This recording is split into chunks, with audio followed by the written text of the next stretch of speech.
ਪਾਕਿਸਤਾਨ ਤਹਿਰੀਕ ਇਨਸਾਫ ਦੇ secretary general ਜਿਹੜੇ ਸਲਮਾਨ ਅਕਰਮ ਰਾਜਾ, ਉਹਨਾਂ ਦਾ ਇੱਕ ਬਿਆਨ ਹੈ ਕਿ ਹੋਸ਼ਮੰਦੀ ਨਾਲ ਜਿਹੜਾ ਮੁਜ਼ਾਹਰਾ ਕੀਤਾ ਜਾਏ ਤੇ ਗੱਲਬਾਤ ਕੀਤੀ ਜਾਏ ਔਰ ਅਸੀਂ ਨਹੀਂ ਚਾਹੁੰਦੇ ਕੁਛ ਐਸਾ ਹੋਵੇ ਜਿਹਦੇ ਨਾਲ ਪਾਕਿਸਤਾਨ ਨੁਕਸਾਨ ਹੋਵੇ। ਤੇ ਚੋਈ ਸਾਹਿਬ ਕੋਲ ਪੁੱਛਣਾ ਹੈ ਕਿ ਬਿਆਨ ਕੀ ਹੈ ਤੇ ਕੀ ਨੁਕਸਾਨ ਜਿਹੜੀ ਗੱਲ ਹੋ ਰਹੀ ਉਹ ਕੀ ਨੁਕਸਾਨ ਹੋ ਸਕਦਾ? ਚੋਈ ਸਾਹਿਬ, ਨੁਕਸਾਨ ਇਹੋ ਹੀ ਹੋ ਸਕਦਾ ਜਿਹੜਾ ਉਹ ਅੱਗੇ ਕਰ ਰਹੇ ਨੇ ਮੁਲਕ ਦੇ ਵਾਸਤੇ।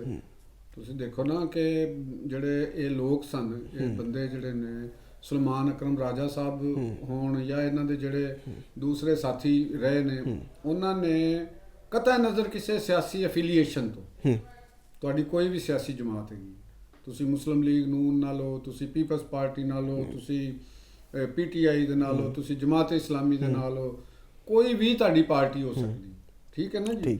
ਲੇਕਿਨ ਤੁਸੀਂ ਅਗਰ ਕੋਈ ਐਸਾ ਬਿਆਨੀਆ ਲਵੋ ਜਾਂ ਤੁਸੀਂ ਇੱਕ ਆਲਾ ਅਹੁਦੇ ਤੇ ਪਹੁੰਚ ਕੇ ਤੁਸੀਂ ਇਸ ਕਿਸਮ ਦਾ ਬਿਆਨੀਆ ਲਵੋ, ਯਾਨੀ ਤੁਸੀਂ, ਤੁਹਾਨੂੰ ਯਾਦ ਹੋਏਗਾ ਕਿ ਇਹਨਾਂ ਨੇ KP ਦੇ ਵਜ਼ੀਰੇ ਖਜ਼ਾਨਾ ਸਨ ਤੈਮੂਰ ਝਗੜਾ ਸਾਹਿਬ, ਤੁਹਾਨੂੰ ਪਤਾ IMF ਦਾ ਕਰਜ਼ਾ ਰਕਵਾਉਣ ਵਾਸਤੇ ਜਦੋਂ ਖਤ ਲਿਖ ਰਹੇ ਸਨ ਇਸ ਤੁਹਾਡੇ ਸਾਹਮਣੇ ਦੀ ਗੱਲ ਹੈ। ਕਿਆ ਇਹ ਅੱਛੀ ਗੱਲ ਹੈ? ਇਹ ਤੁਸੀਂ ਦੱਸੋ ਮੈਨੂੰ। ਇਹਦੇ ਤੇ PTI ਦੇ ਸੰਜੀਦਾ ਹਲਕਿਆਂ ਨੇ ਵੀ ਤੇ ਕਿਹਾ ਸੀ ਕਿਆ ਗਲਤ ਹੈ? ਕਿਹੜੇ PTI ਦੇ ਪਤਾ ਨਹੀਂ, ਫਿਰ ਸੰਜੀਦਾ ਵੈਸੇ ਸੰਜੀਦਾ ਹੋ ਜਾਂਦੇ ਹੋਣਗੇ, ਯਾਨੀ ਉਹਨਾਂ ਨੇ ਕਿਸੇ ਨੇ ਕੋਈ ਇਹਦੇ ਬਾਰੇ ਚ ਕੋਈ ਇੱਕ ਰਾਏ ਦੇਣਾ। ਦੇਖੋ ਪੋਲੀਟੀਕਲ ਪਾਰਟੀਆਂ ਦੇ ਅੰਦਰ ਇੱਕ ਰਾਏ ਦੀ ਬੜੀ ਇੰਪੋਰਟੈਂਸ ਹੁੰਦੀ ਹੈ। ਹਾਂਜੀ, ਉਹਦੇ ਅੰਦਰ ਇੱਕ ਉਹਦਾ ਮਨਸ਼ੂਰ ਹੁੰਦਾ ਹੈ। ਉਹਨਾਂ ਨੇ ਪਾਕਿਸਤਾਨ ਵਾਸਤੇ, ਜਿਹੜੀ ਪਾਕਿਸਤਾਨ ਦੇ ਅੰਦਰ ਕੋਈ ਪੋਲੀਟੀਕਲ ਪਾਰਟੀ ਰਜਿਸਟਰਡ ਹੁੰਦੀ ਹੈ, ਉਹਨੇ ਪਾਕਿਸਤਾਨ ਦੇ ਵਾਸਤੇ ਕੰਮ ਕਰਨਾ ਹੁੰਦਾ। ਬਿਲਕੁਲ ਠੀਕ ਹੈ ਨਾ ਜੀ। ਉਹਨੇ ਇਹ ਨਹੀਂ ਕਰਨਾ ਹੁੰਦਾ ਕਿ ਜਿਹੜਾ ਐਗਜ਼ਿਸਟੈਂਸ ਸਿਸਟਮ ਚੱਲ ਰਿਹਾ ਹੁੰਦਾ ਹੈ, ਅਗਰ ਉਹ ਕਾਮਯਾਬੀ ਨਾਲ ਚੱਲ ਰਿਹਾ ਹੈ ਜਾਂ ਨਾਕਾਮੀ ਦੇ ਨਾਲ ਚੱਲ ਰਿਹਾ ਹੈ, ਅਗਰ ਉਹ ਸਹੀ ਚੱਲ ਰਿਹਾ ਤੇ ਇਹਦਾ ਮਤਲਬ ਇਹ ਨਹੀਂ ਹੈਗਾ ਕਿ ਉਹਨੂੰ ਨੁਕਸਾਨ ਦੇਣਾ। ਅਗਰ ਇੱਕ ਮੁਲਕ ਪਹਿਲੇ ਹੀ ਮਾਸ਼ੀ ਬਹਰਾਨ ਦਾ ਸ਼ਿਕਾਰ ਹੈ ਤੇ ਅਗਰ ਕੋਈ ਬੰਦਾ ਉਹਨਾਂ ਨੂੰ ਕੋਈ ਸਹਾਰਾ ਦੇਣ ਦੀ ਕੋਸ਼ਿਸ਼ ਕਰਦਾ ਤੇ ਆਪੋਜੀਸ਼ਨ ਦਾ ਕੰਮ ਹੈਗਾ ਕਿ ਉਹਨਾਂ ਨੂੰ ਜਾ ਕੇ ਕਹੋ ਕਿ ਇਹਨਾਂ ਨੂੰ ਪੈਸੇ ਨਾ ਦਿਓ। ਉਹ ਕਹਿ ਰਹੇ ਨੇ, ਉਹ ਕਹਿੰਦੇ ਨੇ ਜੀ ਕਿ ਸੁਹੇਲ ਅਫਰੀਦੀ ਕਰਾਚੀ 'ਚ ਲੋਕਾਂ ਨੇ ਵਾਲਹਾਨਾ ਇਸਤਕਬਾਲ ਕੀਤਾ ਤੇ ਵਾਜ਼ੇ ਹੋ ਗਿਆ ਕਿ ਲੋਕਾਂ ਨੂੰ ਪਤਾ ਚੱਲ ਗਿਆ ਮੁਲਕ ਗਲਤ ਸਿਮਤ 'ਚ ਜਾ ਰਿਹਾ। ਅਤੇ ਦੇਖੋ ਮੇਰੀ ਗੱਲ ਸੁਣੋ ਕਿ ਕਰਾਚੀ ਦੀ ਆਬਾਦੀ ਕਿੰਨੀ ਹੈ? 3 ਕਰੋੜ ਆਬਾਦੀ। 3 ਕਰੋੜ ਆਬਾਦੀ ਦੇ ਵਿੱਚੋਂ ਜਿਹੜਾ ਉਹਨਾਂ ਨੇ ਜਲਸਾ ਕੀਤਾ ਹੈ ਉਹ ਕਿੰਨੇ ਕੁ ਲੋਕ ਹੋਣੇ? 10,000 ਦੇ ਕਰੀਬ ਕਲੇਮ ਕਰ ਰਹੇ ਨੇ। ਚਲੋ 20 ਕਰ ਦੇਣੇ, 20 ਕਰ ਲਓ, ਚਲੋ 20 ਕਰ ਲਓ, ਲੱਖ ਕਰ ਲਓ। ਕਰਾਚੀ ਦੇ ਵਿੱਚ ਲੱਖ ਬੰਦਾ ਹੋਏ ਤੇ ਇਹਦਾ ਮਤਲਬ ਹੈਗਾ ਕਿ ਉਹ ਲੱਖ ਬੰਦੇ ਦੀ ਸ਼ਿਰਕਤ ਜਿਹੜੀ ਹੈ ਉਹਨੇ ਇਹ ਡਿਸਾਈਡ ਕੀਤਾ ਕਿ ਮੁਲਕ ਸਹੀ ਸਿਮਤ ਤੇ ਨਹੀਂ ਜਾ ਰਿਹਾ।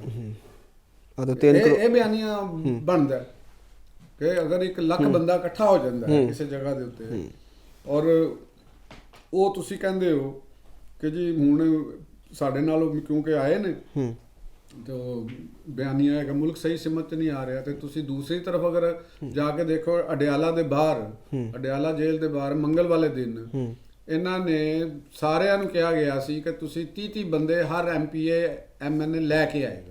ਅੱਛਾ, ਹਾਂ 30 ਬੰਦੇ ਦਾ ਟਾਰਗੇਟ ਦਿੱਤਾ ਗਿਆ ਸੀ ਕਿ ਉਥੇ ਧਰਨਾ ਕਰਨਾ ਅਸੀਂ ਅਲੀਮਾ ਖਾਨ ਸਾਹਿਬ ਜਿਵੇਂ ਹਰ ਮੰਗਲ ਨੂੰ ਜਾਂਦੇ ਕਿ ਹਰ MPA ਨੂੰ 30 ਬੰਦੇ ਨਾਲ ਉਹ ਲਿਆਣੇ ਨੇ ਉਹਨੇ। ਠੀਕ ਹੈ ਨਾ, ਇਹ ਟਾਰਗੇਟ ਦਿੱਤਾ ਗਿਆ ਸੀ। ਨਾਲ ਜਿਹੜੀ ਆਲੀਆ ਹਮਜ਼ਾ ਸਾਹਿਬਾ ਨੇ ਲੋਕਾਂ ਨੂੰ ਫੋਨ ਕੀਤੇ, ਮੈਸੇਜ ਕੀਤੇ, ਸਾਰਾ ਕੁਝ ਕੀਤਾ ਕਿ ਜੀ ਇਹ ਹੁਕਮ ਹੈਗਾ, ਅਲੀਮਾ ਸਾਹਿਬਾ ਦਾ ਹੁਕਮ ਹੈ, ਬਾਨੀ ਦਾ ਹੁਕਮ ਹੈ, ਉਹਨਾਂ ਦੀ ਰਿਹਾਇਸ਼ ਵਾਸਤੇ ਹੋਣਾ, ਤੇ ਸਾਡੇ ਤੇ ਇਹ ਗੱਲ ਆਉਂਦੀ ਹੈ ਕਿ ਤੁਸੀਂ ਬੰਦੇ ਨਹੀਂ ਇਕੱਠੇ ਕਰਦੇ, ਤੇ ਹਰ ਬੰਦਾ ਜਿਹੜਾ ਨਾ 30 ਬੰਦੇ ਲੈ ਕੇ ਆਓ।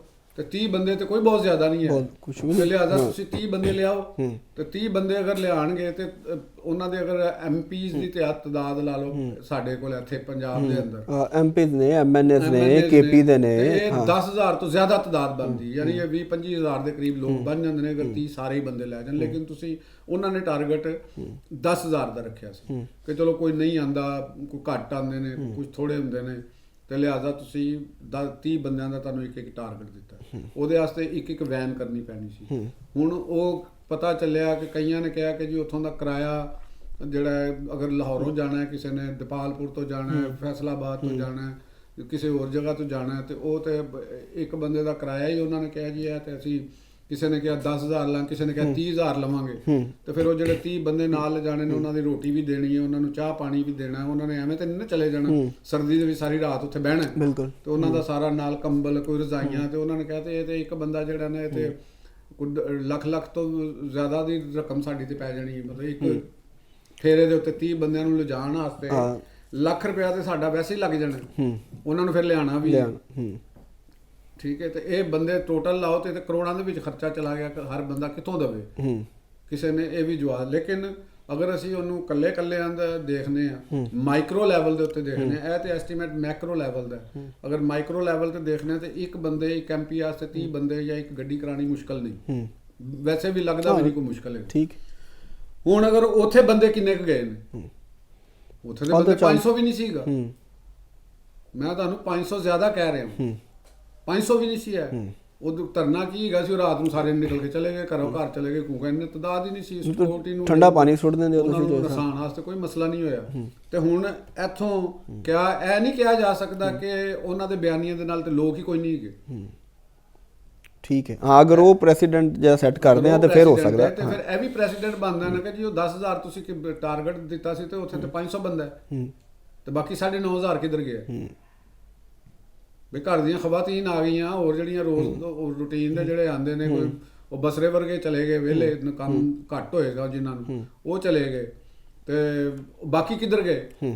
ਬਾਕੀ ਅਸੈਂਬਲੀਆਂ 'ਚ ਬੈਠੇ ਨੇ, ਕੁਝ ਕਰਨ ਚਲੇ ਗਏ ਨੇ।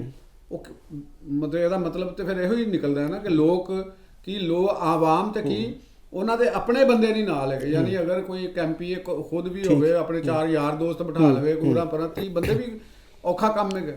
ਤੇ ਫਿਰ ਉੱਥੋਂ ਇਹ ਮਤਲਬ ਲਿਆ ਜਾਏਗਾ ਕਿ ਪੀਟੀਆਈ ਦੇ ਨਾਲ ਔਰ ਬਾਨੀ ਪੀਟੀਆਈ ਦੀ ਰਿਹਾਈ ਦੇ ਨਾਲ, ਰਿਹਾਈ ਦੇ ਕਾਜ਼ ਦੇ ਨਾਲ ਤੇ ਉਹਨਾਂ ਦੇ ਆਪਣੇ ਲੋਕ ਨਹੀਂ ਹੈਗੇ। ਇਹ ਬਿਆਨੀਆਂ ਲਿਆ ਜਾ ਸਕਦਾ।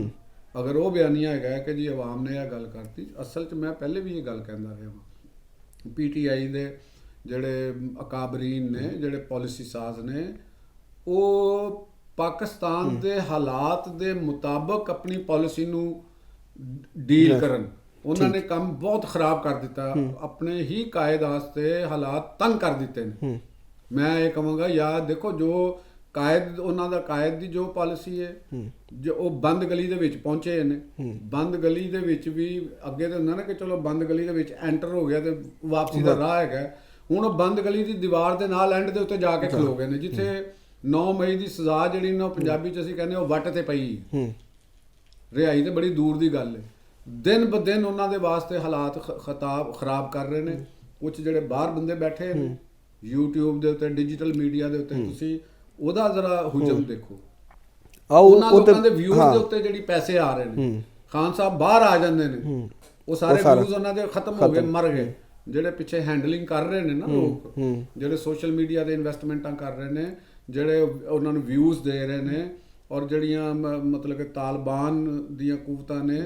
ਇੱਕ ਚੀਜ਼ ਮੈਂ ਇਹ ਕਹਿਣਾ ਚਾਹਾਂਗਾ, ਕਹਿਣਾ ਤਾਂ ਨਹੀਂ ਚਾਹੀਦਾ ਕਿਉਂਕਿ ਸਾਡਾ ਕੰਮ ਤਜ਼ੀਆ ਕਰਨਾ ਹੈ, ਲੇਕਿਨ ਕਿਉਂਕਿ ਪਾਕਿਸਤਾਨੀ ਨੇ ਸਾਡੇ ਸਾਰੇ ਨੇ, ਤੇ ਉਹਨਾਂ ਦੇ ਵਾਸਤੇ ਇਹੋ ਹੀ ਹੈਗਾ ਕਿ ਪੀਟੀਆਈ ਦੇ ਰਹਿਨੁਮਾਵਾਂ ਨੂੰ ਸੋਚਣਾ ਚਾਹੀਦਾ ਹੈ ਕਿ ਟੀਟੀਪੀ ਔਰ ਅਫਗਾਨ ਤਾਲਿਬਾਨ ਉਹ ਪੀਟੀਆਈ ਦੇ ਦੋਸਤ ਨਹੀਂ ਹੈਗੇ, ਪਾਕਿਸਤਾਨ ਦੇ ਤਾਂ ਹੈ ਹੀ ਨਹੀਂ ਨਾ।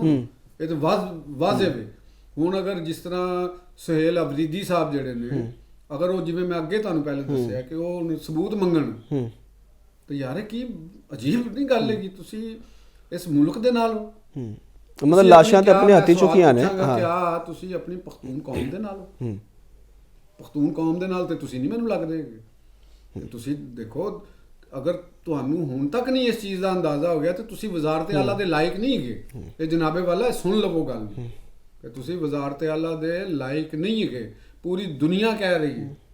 ਤੁਸੀਂ ਅਗਰ ਤੁਹਾਨੂੰ ਐਡਾ ਹੀ ਸ਼ੌਕ ਹੈਗਾ ਤੇ ਅੱਜ ਵੀ DI ਖਾਨ ਦੇ ਵਿੱਚ ਹੋਈ ਹੈ, ਤੁਸੀਂ DI ਖਾਨ ਦੇ ਮੁਤਲਕਾ ਥਾਣੇ ਦੇ SHO ਨੂੰ ਬੁਲਾ ਕੇ ਪੁੱਛ ਲੈ ਕਿ 10,000 ਭਾਈ ਜਾਨੇ ਕੌਣ ਹੈਗੇ ਸਨ, ਤੇ ਉਹ ਤੁਹਾਨੂੰ ਦੱਸ ਦੇਗਾ ਕਿ ਇਹ ਕੌਣ ਸਨ।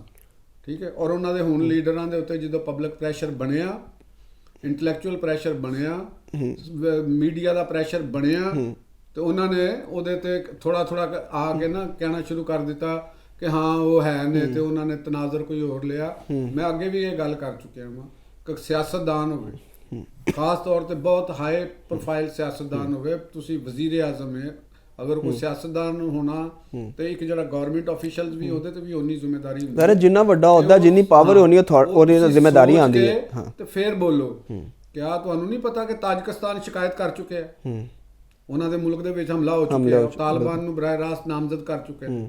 ਕਿਆ ਈਰਾਨ ਨਹੀਂ ਕਰ ਚੁੱਕਿਆ? ਈਰਾਨ ਨੇ ਅਫਗਾਨ ਮਹਾਜਰੀਨ ਨੂੰ ਉੱਥੋਂ ਕੱਢਿਆ ਨਹੀਂ, ਕਿਉਂ ਕੱਢਿਆ ਸੀ?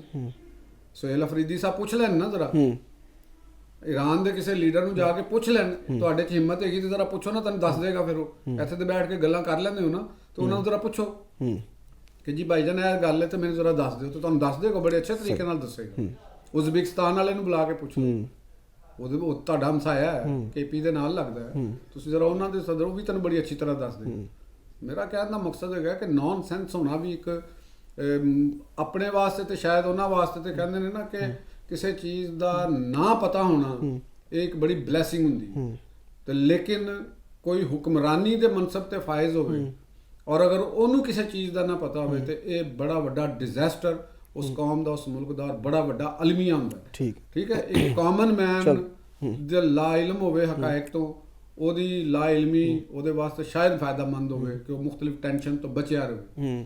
ਲੇਕਿਨ ਜਿਹੜਾ ਅਮੂਰੇ ਮੁਮਲਕਤ ਦੇ ਉੱਤੇ ਬੈਠਾ ਹੈ ਉਹ ਅਗਰ ਲਾ ਇਲਮ ਹੈ, ਉਹ ਚੀਜ਼ਾਂ ਨੂੰ ਸਮਝਣ ਦੀ ਸਲਾਹੀਅਤ ਨਹੀਂ ਰੱਖਦਾ ਤੇ ਉਸ ਤੋਂ ਵੱਡਾ ਅਲਮੀਆ ਇਹ ਨਹੀਂ ਹੋ ਸਕਦਾ। ਚਲੋ, ਤੇ ਮੇਰਾ ਖਿਆਲ ਹੈ ਤੁਸੀਂ ਹੁਣ ਕਰਾਚੀ ਵੱਲ ਦੁਬਾਰਾ ਕਰਾਚੀ ਲੈ ਆ ਜੀ, ਉਹਦਾ ਰੁਖ ਕਰੋ ਨਾ, ਲਾਓ ਉਹਦਾ, ਹਾਂ ਦੂਰ ਦੀ ਐਨਕ ਨਾਲ ਵੇਖੋ ਕਰਾਚੀ। ਮੈਂ ਦੇਖ ਲਿਆ, ਉਹ ਕਹਿ ਰਹੇ ਜੀ 16 ਤੋਂ 19 ਤਰੀਕ ਤੱਕ, ਠੀਕ ਹੈ, ਇਹ ਜਾਣਾ ਹੈ ਜਨਾਬ ਤਰੀਕੇ ਤਫਜ਼ ਆਇਨ ਨੇ ਪਾਕਿस्तान ने दौरा करना हूँ।